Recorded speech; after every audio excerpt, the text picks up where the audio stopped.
One ambulance, rigged with cameras for the first time ever, to show you what goes on behind closed doors.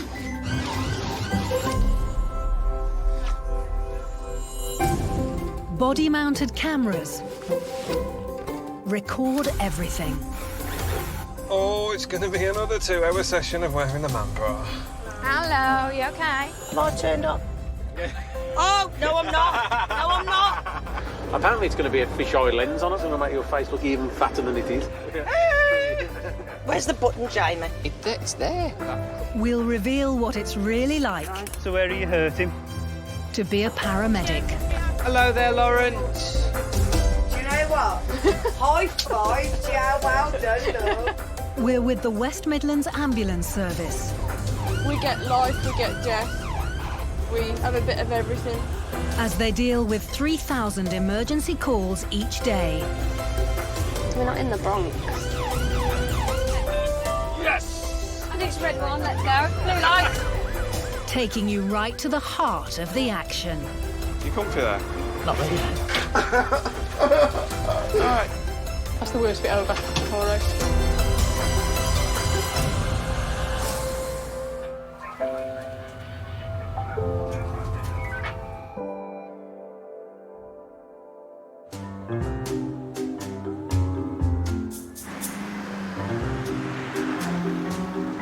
Smells like a hamster's cage in here.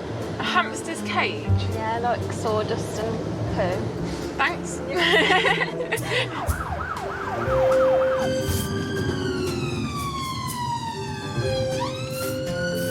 It's a nice one. The proper man's truck, this now, innit? It's, Yeah. I'm just going to speak properly today. Queen's English. Aye, I'll go Scottish, that'll do. I can do Welsh, haven't I? I wonder if we could go into a patient's house and be Welsh and Scottish for the whole job. That'd be hilarious, actually.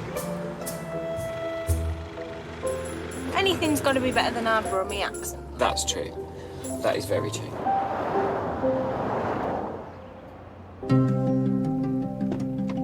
It's almost 2 o'clock and Gaz Clark and Mike Arrowsmith are more than halfway through their 12-hour shift. 6-2. 6-2, gotta get you in quick for your break, please. Most definitely. Yeah, no problem, mate. We're cleared and heading back. Cheers. Student paramedic Mike is on a bit of a health kick today.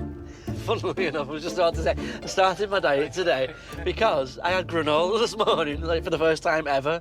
I've never really had it. I've always turned my nose up to it, but I thought, all right, I'll buy this. I'll try it out. If I like it, I like it. If not, it's like this berry one, like forest fruit one, but the berries are really strong, so I had to like push them to the side. But the granola bit was actually quite nice. So the bit you paid extra for, which was the berries? Yeah. You didn't like it? No. So I'll get the plain one, I think, in future. But lunch will have to wait. There we go. Female less than 1. High temp. High temperature, hands are blue. Yeah, could be going septic. Clear left, all clear. Gaz and Mike have been diverted to an emergency red call for a 6-month-old baby. Limp and floppy or unresponsive. Feet legs are blue. We might be going quick on this one.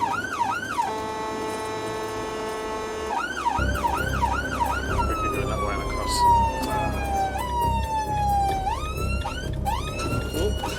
With a baby, the conditions can change instantly. 1 minute they're absolutely fine, then they go quiet. The next thing that you know, they are critically ill, and there's no given signs in between them. 191, 203. Just 8 minutes after receiving the call, Gaz and Mike are on scene. Doors open. Extreme caution. Where are we going? That baby. Right, no worries. Can we get everyone else in the other room? There we go. Sit down, Mum. Sit down. 19-year-old Christina called 999 for her 5.5-month-old daughter, Marissa. What's happened? Right. Feeling sick of it as well. And has she been seen by a doctor at all? I'm meant to make an appointment today, but they said I can make it on Friday because like they have no appointments tomorrow. Right. 39.3. Right. All this has got to come off. Too hot at the moment. very, very hot. Right, Mum, between you two, I don't want her having your body temperature. Yeah, we need to cool her down. Have you got a newspaper, magazine? Just a fan. Just something, we need to fan her. Cool her down. Has she been drinking okay? Milk? Yeah, feed okay? Yeah, no, that's lovely, that's fine. Marissa is Christina's second baby. She's never been ill like this before. I think what we'll do is just go straight in the back of the ambulance, it's cooler. If we can bring her temperature down, she'll be a lot better. Shall I just take her like this? Yeah, we'll just take her like that. After just 3 minutes in Marissa's home, Gaz has assessed her and wants to get her to hospital as quickly as possible.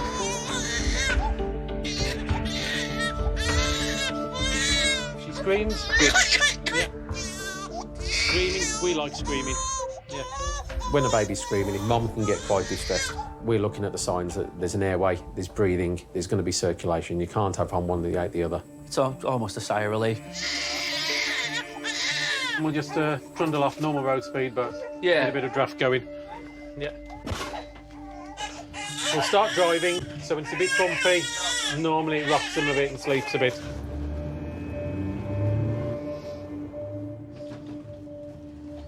It always works. Start driving, the rocking, yeah. Is she teething at all? No. No.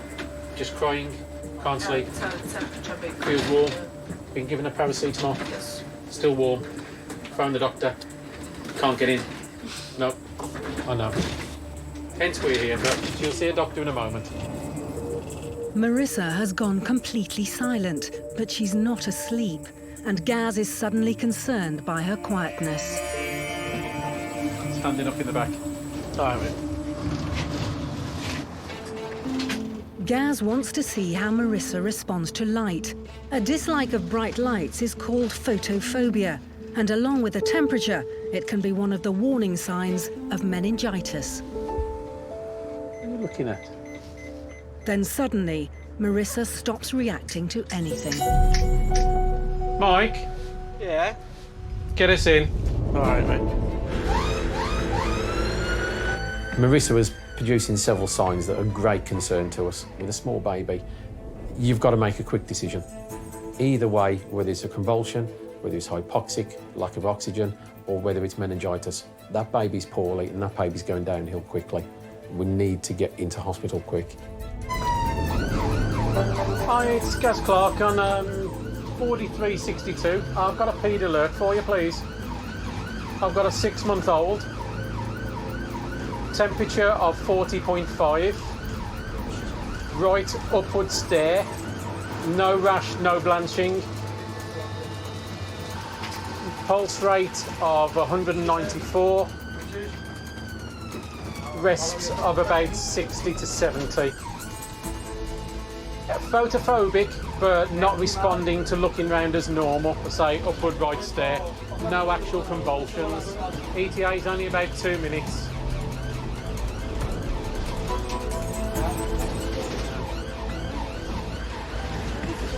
I want a doctor waiting for me so we can make sure everything's absolutely fine. Yeah. Normally I'd expect her to look at me. Yeah. And she's looking up there. It was just over half an hour ago that Marissa's mum called an ambulance. Now they're at A&E. Are we going into the PD one? No, it's an alert, so the other one, isn't it? We'll go for the other. Yeah. There's no time to be wasted. Inside, a paediatric doctor will be waiting in resus to find out what's causing Marissa's worrying symptoms.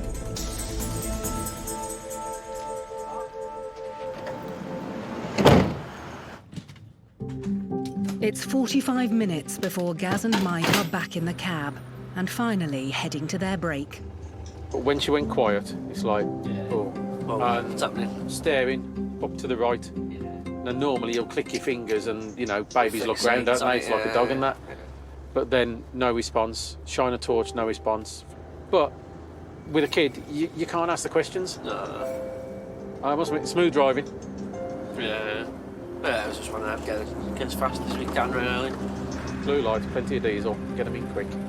Get in. 2 resus doctors standing there waiting for us. Yeah. 2 nurses standing there waiting. That's what you need. You can knock the NHS, but it works. Oh, God, yeah. It really does.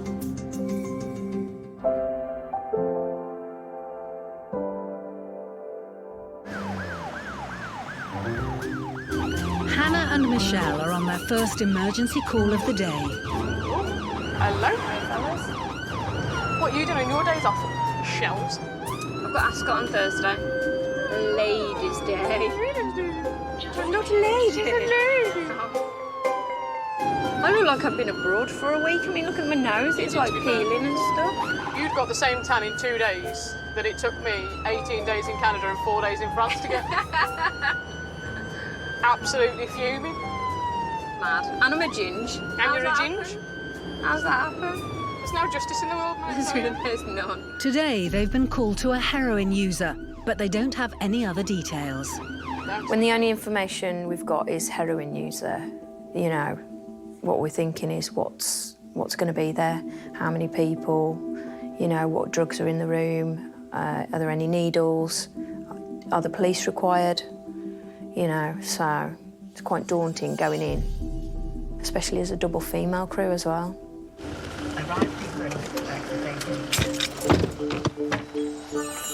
Oh, thank you very much. Cheers. Very kind of you.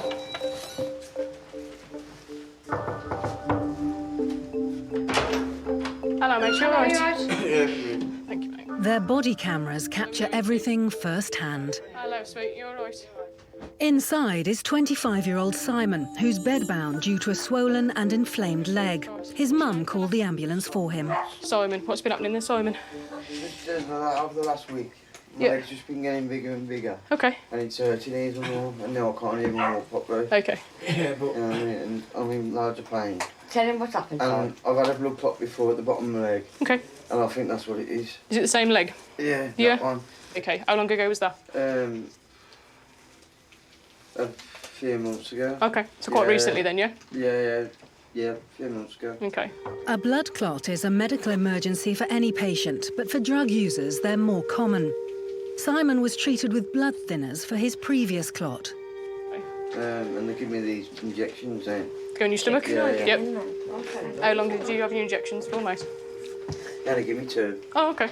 Simon was supposed to go for more injections, but went to the wrong hospital by accident. So you had your 2 injections as you were supposed to, and then you didn't go to the follow-up appointment. So nobody's seen you since in regards to the leg. You not had a scan or anything since. No. Okay. When Simon said that he'd already had a clot and he hadn't finished his treatment, you sort of start to think, is it the same clot that's still a problem? Is it a new clot that he's then got on top of that, which obviously makes the problem literally twice as worse? Simon's injected heroin into his groin so many times over the years that it's left a hole at the top of his leg. How long's that been there for? Oh, years. Years. When was the last time you injected? In that side, 4 or 5 days ago. Okay. Has the hole got any bigger, any more painful, inflamed or anything like that, or is it just your actual leg that's painful, not the, Well, it's just like, not the hole? it's all painful. Yep. I keep having pains all there. Okay. And at the bottom. Okay. It feels like it's going to explode. Okay. Because of how much it's swollen. Yeah. I'm just going to touch it and see if it's hot, mate. It's all right. No, it's not going to help because my hands are boiling. What's the ad? It was heroin.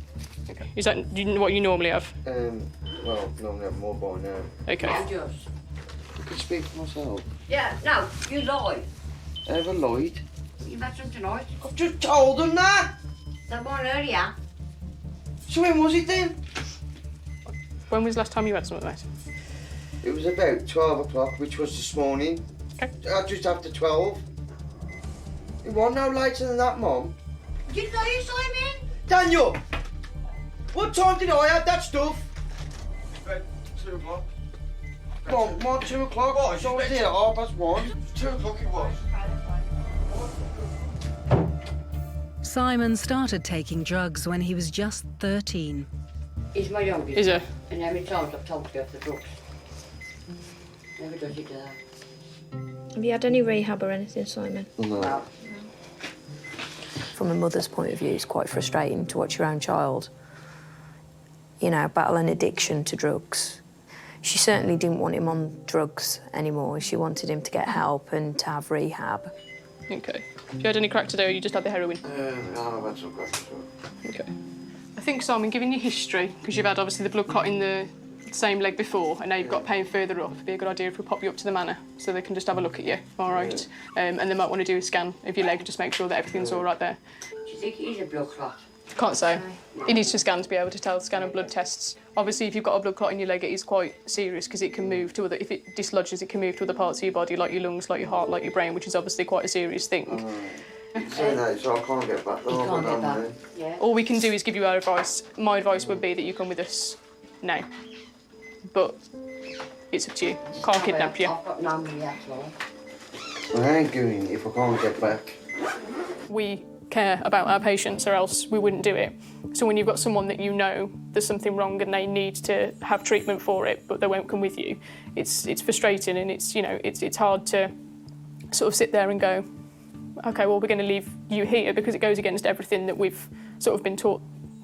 You could be going back in your shift, and then it could be severe, and then you are taking them to hospital because they've got no choice to say no. You stopping in tonight then? Yeah, you're going to be able to keep an eye on him, yeah? Yeah, I will do.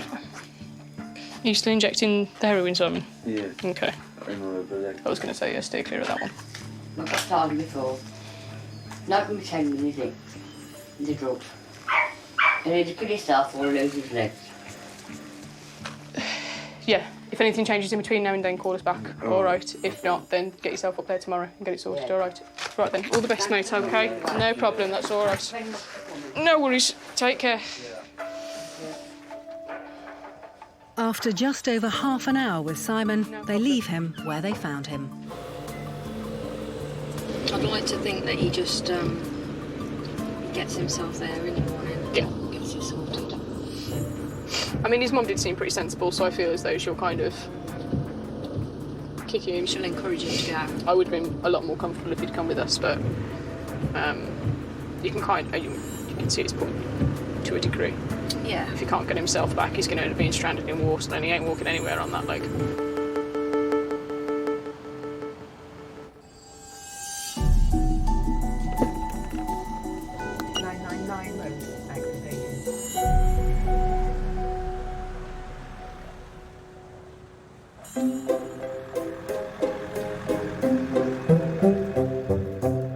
It's Sunday lunchtime, and paramedics Jamie Cashmore and Carly Manning are not long into their 12-hour shift. The problem is, in this job, I always have the best of intentions. Like, you'll bring your salad, won't you? And then at 3 o'clock in the morning, you think, no, I don't want that salad. I want pizza. Yeah. Cake. Chocolate. Nobody wants a salad at 3 in the morning, do they? No, to be honest, I just want at 3 o'clock in the morning. McDonald's, anything, curry. Do you know what? I'm not very experimental when it comes to pizza. Oh, sweet, do you not? I hate sweet corn. I've got issue with sweet corn. Why have you got an issue with sweet corn? Because what's good about sweet corn? It tastes nice. You don't even absorb any of it though, do you? It comes out whole. Sweet corn comes out exactly the same way as it went in. There's nothing good about sweet corn. It's 12:30 when their next call comes through. 999 mode activated. They've been called to an 85-year-old woman who's fallen over and hit her head. And all the information we've got at the moment is that it's trauma. Patient in the street. I bet you she's just fallen over while they was doing gardening. Gardening is bad for you. The Yes. amount of jobs I've gone to where people have been gardening.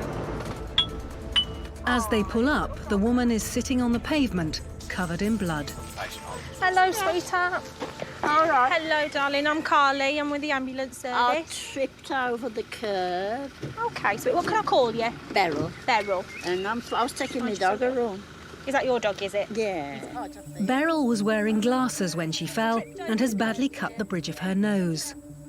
Because she bumped her head, Carly needs to check if she's also got a more serious head injury.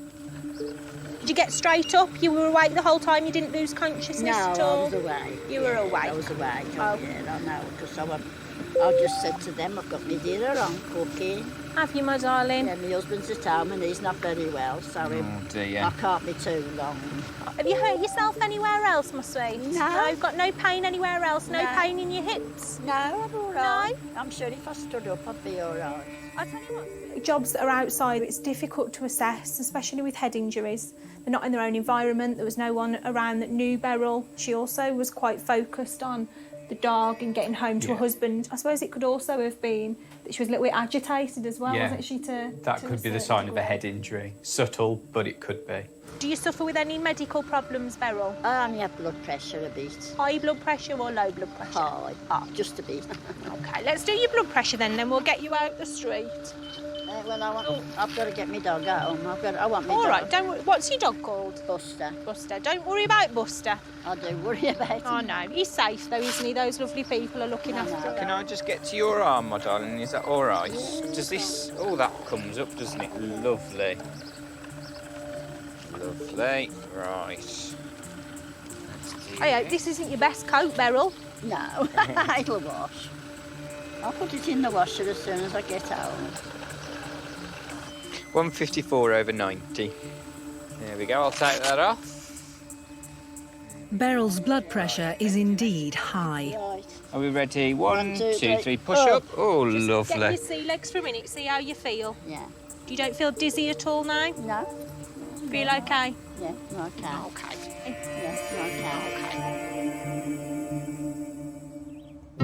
To the ambulance. You just have a seat on that chair. Let's just clear you up a little bit, my darling, all right? I'll get rid of the dry blood first, and then we'll have a look at you, OK? And then can I go home? Well, let's see. I've got to go home. Do our checks and everything Definitely first. got to go home. Well, worst comes to the worst, we could always get Buster home, couldn't we? Perhaps those people would take Buster for you. Now I've got to go and see my husband. He'll worry to death. Is he not very well, your husband? No, he's got Alzheimer's. I've got to look after him. He's all right. I've got to get home. I can't go nowhere. I can't go to hospital. No. When somebody's in that mindset straight away, it's really hard to talk them round. Let's do all these checks first, Okay. I know I'll be all right. I mean, get me nose all right. I'll be okay. I mean, we couldn't say for definite that it's not broken, Beryl, but obviously we haven't got an x-ray, but it certainly looks quite swollen. Yeah. You see, I've got to look after my husband. He won't be able to look after himself. Are you his main carer? I am, yes, I am. I've got to be there for him. So I can't go to hospital, no way. I think that might need a stitch. We've got a skin tear there, because you can just see where the skin's actually been pulled back. And then we've got a deep, deep laceration there. Is there anybody I could call to come out, to come and see to me at home? Not really, Beryl, not for a stitch. And the thing is, you've taken quite a bump to your head by the looks of it. Won't a doctor come out and do a stitch? No, my darling, they They won't. can only do that in A&E, really, a stitch. Obviously, we can't force people to go, but what we can do is try and identify if there's a problem that's stopping them going to hospital, and if there's something that we can do to help, whether that be reassurance or finding a way that they can go. How about we drive round to yours? Yeah. Yeah? You see your husband, drop Buster off. Yeah. Yeah? And is there anyone that could come and sit with him just for a couple of hours? Because you're not going to be there all night. He won't want anybody sitting with him, I know he won't. Would the neighbour pop in perhaps and make him a drink in a little while and something to eat? You need your head looking at and you need that stitching. Can you get Buster in here then for me? Of course I can. Of course I can. Hello. Hello. Hello, Buster. Come on. Come on, Bob. He says, what's this? What's going on here? Come on, Bob. Do you want to have that then, my darling? Yeah, okay. He's a lovely dog, Hello, he is. sweetheart. Hello. Oh, he's loved, ain't ya? He's pop a little... Beryl's house is only a short distance away. Before going inside, Carly puts a dressing on Beryl's nose and checks her heart rate. But what if I don't go to hospital? What'll happen then? Well, we can't force you, Beryl. We can't force you to go, but I'd strongly recommend, because you've bumped your head, we don't know what's going on. Obviously, if you've got any other injuries that we can't see. How old are you, Beryl, if you don't mind me asking? I'll be 86 in December. Buster. My husband's 96. 96? I mean, the other option you've got is that Buster could stay at home and your husband could come in the ambulance with you if you'd be happier. I'll see what he says.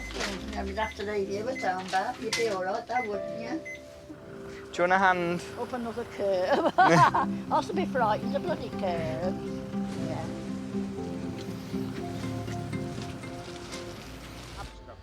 After she's explained what happened, Beryl's husband Dennis decides to accompany her to hospital. That's it. Let's put your belt on.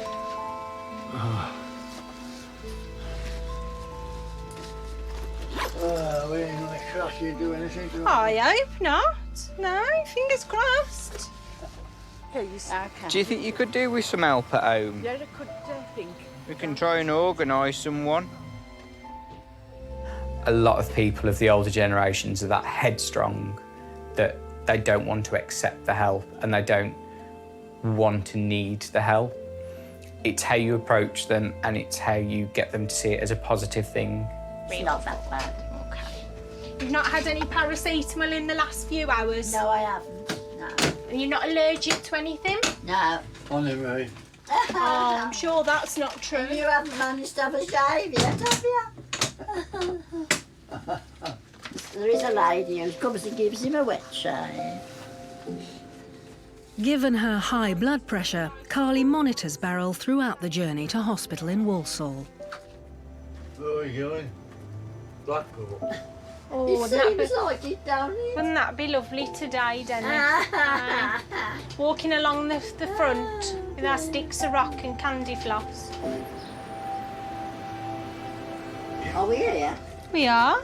Oh, my word, we're here, Dennis. We're here. The A&E staff will now stitch up Beryl's nose, and Dennis will be with her throughout. I've got him a chair as well, darling, all right. Thank you. Are you going to be all right on your feet? Yeah. Are you sure? I am, I'm fine. As soon as they've dropped Beryl off, Carly gets on the phone to social services. They've got no family as such. They've got a niece, but she's got a young baby, so they've got no real assistance. Beryl did agree to come to hospital in the end, but she has sort of mentioned that she's struggling a little bit now to be the full-time carer for her husband. The next emergency call comes in, but Carly and Jamie can't stop thinking about Beryl. How often, though, do we come across elderly people that they're the main carers for their other halves and they can't be left alone, and that's the only reason that they're reluctant to go to hospital? I know, and it's a shame because they kind of take away their own health and put it onto their other half. Their own needs come last, don't they?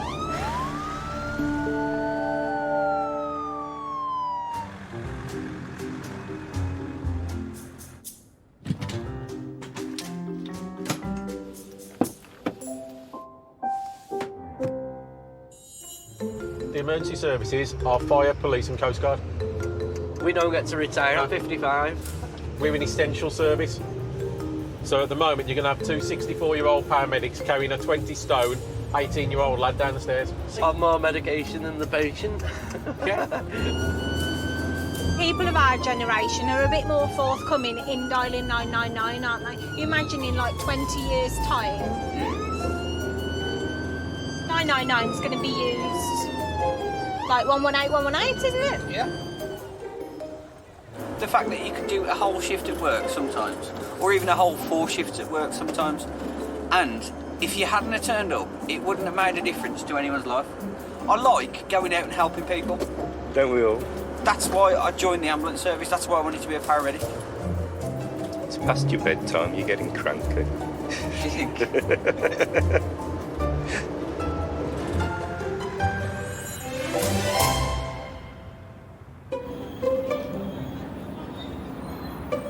It's It's Monday night, nearly 10 o'clock.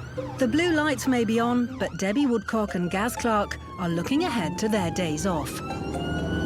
I've got to have a barbecue tomorrow, and we're both planning, we're both off. Next, I was going to have one yesterday, I didn't bother. I had a Chinese instead. Clear left, clear, clear. I haven't had Chinese for ages. I did. Doing healthy eating. And I gave the rest of the rice and the soft noodles to the dogs this morning. Oh. They were very, very appreciative, but I've still got spare ribs in the fridge. My dog loves the barbecue spare ribs, bro. I can't give them this barbecue. Oh dear, no, I'll be cleaning mess up the next day if I give them spare rib bones. No. That's not going to happen. Oh, standing down. Another job. Oh, we know what. Dear. 6'2". After 28 years in the ambulance service, Debbie recognises certain addresses. In this case, they're being sent to a 33-year-old diabetic woman who's also an alcoholic. Are we having bets on this one then? Hi, pub. Do you reckon? Yeah. Responder.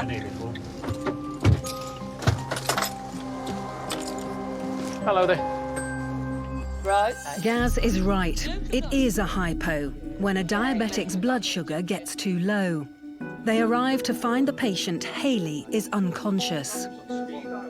Rapid responder John has just given her a hormone injection to boost her blood sugar. But Hayley's hypo is so severe that she's still unresponsive. 1.1 a BM. Insulin controlled diabetic. Not been eating much. Normally does, but not today. She said she had a bad stomach. Admittedly, she hasn't had a lot. It's important for diabetics to eat regularly. Blood sugars will drop after every meal. If they miss the meal, then over the night time, they haven't got enough sugars to sustain them. So it's important that they eat regularly. Or alcoholic dependent. How much she had, do you know? Roughly, just a rough guesstimate. 4 or 5. What's she been drinking? Cider. Cans of cider, 4 or 5? No, just a bottle. We just share it. Oh, right. 3 litre bottle. Hayley and her partner Paul both struggle with alcohol. But excess drinking seriously increases the chances of a diabetic having a hypo.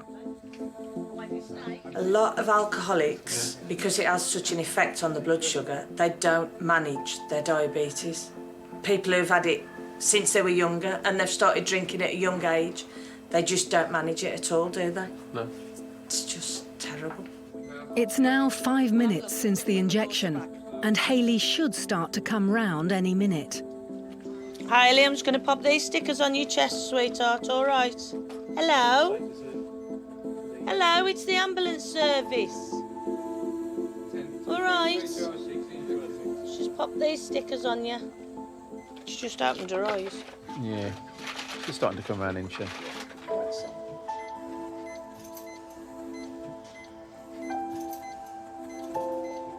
Pop these dots off you, darling. You all right? Coming round a bit. You've had a hypo. Hello, Bab. Hayley is slowly becoming more alert.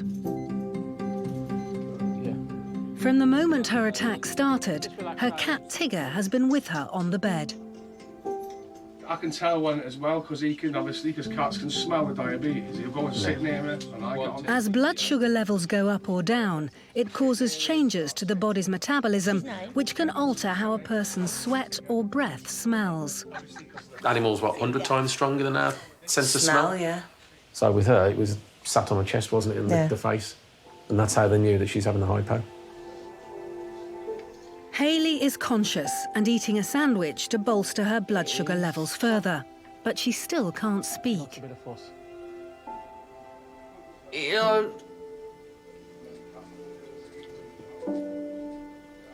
Oh, look at that coming to you. Is it Hayley with a Y or H-A-I-L-E-Y? Your name? H-A-I or Y?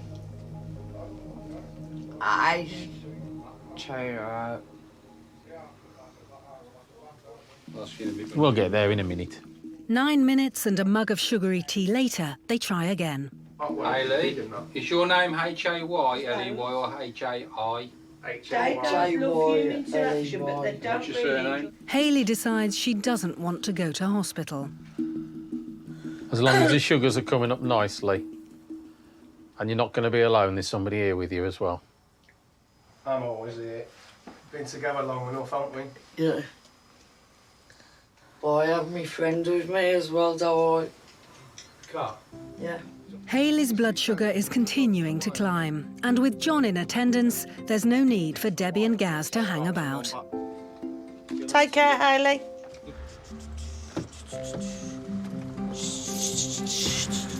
I'd rather have animals than people. They don't answer back, they're not nasty. They appreciate what you do.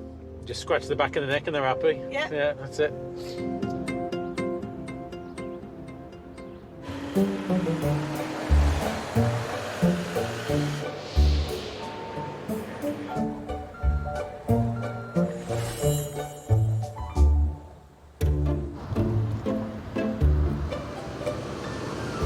We need a job in that care home. So they do bacon sandwiches. Do they? Yes. Should we call in? Welfare check. We actually went there about 2:30 in the morning. We have got some bacon in the fridge if you want us to do you a sandwich. It's like, nah, it's okay. So we can only grill it, we can't fry it. Oh, go on then. What you got, love? You got Mackey's? Is it nice? Yeah, What time is it? Breakfast? She got hash brown. Oh, she's looking at me. McDonald's hash browns are so lush, though, aren't they? They are. I sometimes just can't help myself and they go, do you want an extra hash brown for 50p? Yeah, throw in 4. Throw in 4. I'll yam those down. Do you think people know that the way to our heart is through our stomach? I think they do. Between them, Neil Weaver and Steve Genno have 30 years' experience with the West Midlands Ambulance Service. There's not much they haven't seen before, and that includes drivers who don't get out of their way. No, you don't have to move. They'd be dangerous with a brain, wouldn't they, some people? They really would. They pretty much do anything except what you want them to do. Yeah, all you want them to do is pull over to the left, but invariably they'll do anything except pull over to the left. I've ended up following a car down the motorway in the outside lane for approximately 10 miles before we even realised I was there before, and that was with lights and sirens on. Yeah. So it can be quite frustrating. They're responding to a 999 call from a worried husband. His wife has suddenly become confused and is struggling to speak. She could be having a stroke. Hello there. Hello. Good afternoon. I'm Neil. This is Steve. What's gone on then today? I was absolutely fine. It does seem to have come back a bit now. Okay. It was like... Just have your wrist. I was just cooking, and then all of a sudden it was just like... I just couldn't make a sentence. Just couldn't physically get your words out? I just couldn't... Was it like you knew what you wanted to say, but you just couldn't say it, Yeah, or...? yeah. It was just like, I just could not get anything... Me wing... That's happened again now. Your words out? I just couldn't get the word out what I was trying to say. Okay. Yeah. Right, yeah. And then First thought was that she may have had a TIA, which is a mini stroke. And then as soon as she started to sort of get her words jumbled again, then maybe you think, well, it could be something else going on as well, something that needs further investigation. Have you had any problems with your coordination? You know, like while you were trying to eat, like your knife Yeah. and fork or anything? Did you find that it was difficult to cut things, or you couldn't I was fine beat your with that. spuds up or anything? it was just the words. I just could not get what I was trying to say to what I was trying to say to people. Okay. Does it still feel a little bit sort of... It does feel Jumbled. a little bit like that, yeah. Being unable to speak is a classic symptom of a stroke. It's called dysphasia, and it indicates a blockage or blood clot in part of the brain. Margaret's on medication for high blood pressure, so it should be under control. But when Steve checks it, the results ring alarm bells. Margaret's blood pressure was excessively high, 189/105, and particularly with somebody who's having a TIA or potentially a stroke. Pressure of that high can cause further complications and exacerbate the symptoms that she's already having. Margaret also tells them that she has trouble with her eyes. every time I bend down, We get a bleed. my eye is getting really, really bloody. Oh, right, okay. Grab hold of my hands. The signs aren't good. Neil begins the standard tests for a stroke. Close your eyes for me. Keep your hands just out in front of you, and I'm going to let go of your hands, keep your eyes shut, and just keep your hands there for me, OK? Lovely. Brill. Pop them down. Okay. Fantastic. We kind of do what's called a fast test for people who are potentially having a stroke, which basically is face, arms and speech, just in its simplest form. Right, I'm just going to have a quick feel around your face. Yeah, okay. Let me know if it feels the same on both sides. Does that feel the same on both sides there? Yeah. And down there? Yeah. The fact that she got the slurred speech and she was getting a bloodshot eye as well, that then makes you think there's quite a lot of pressure going on somewhere inside of her head. OK, lovely. What I want you to do now, screw your face up for me. 40% of people who have a mini stroke will go on to have a full stroke, and it usually happens within a few days. You've had no funny smells or tastes at all? No. Not that you've noticed? No. OK then.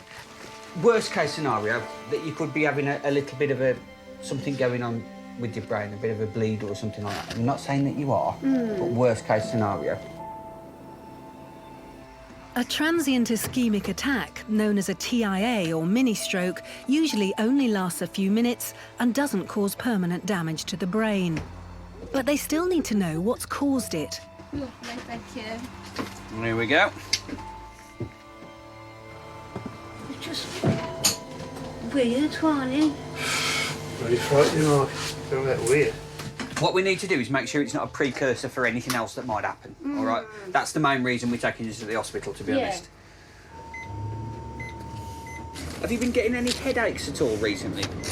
No. Or, I know you've been getting this sort of bloodshot eye. I have, Have you been getting any nosebleeds at all, or...? No. The reason why I ask is sometimes if your blood pressure does increase, obviously the smaller vessels that you've got in your body, either like your nose or your eyes sometimes, or like sometimes tiny little ones in your brain, that because the blood is pumping at such a pressure, Yeah. it can cause tiny little vessels to burst sometimes. And maybe it's something to do with your blood pressure, possibly.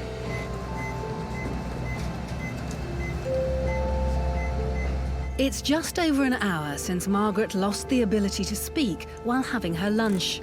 Now she's at A&E, where she'll have to undergo a series of tests and scans to try to work out what caused the blockage in her brain.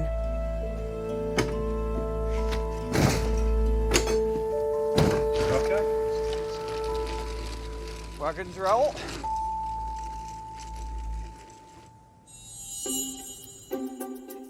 Simon went to A&E later that day. He was found to be suffering from cellulitis, an infection of the deeper skin layers. He discharged himself at 2 o'clock in the morning and somehow walked home. A CT scan showed Margaret had no tumours or bleeds on her brain, but that she had indeed suffered a mini stroke. Her GP has changed her blood pressure medication. And baby Marissa was kept in hospital for a week after doctors discovered she had a virus and heat stroke. Saved a life. Go home, see the wife.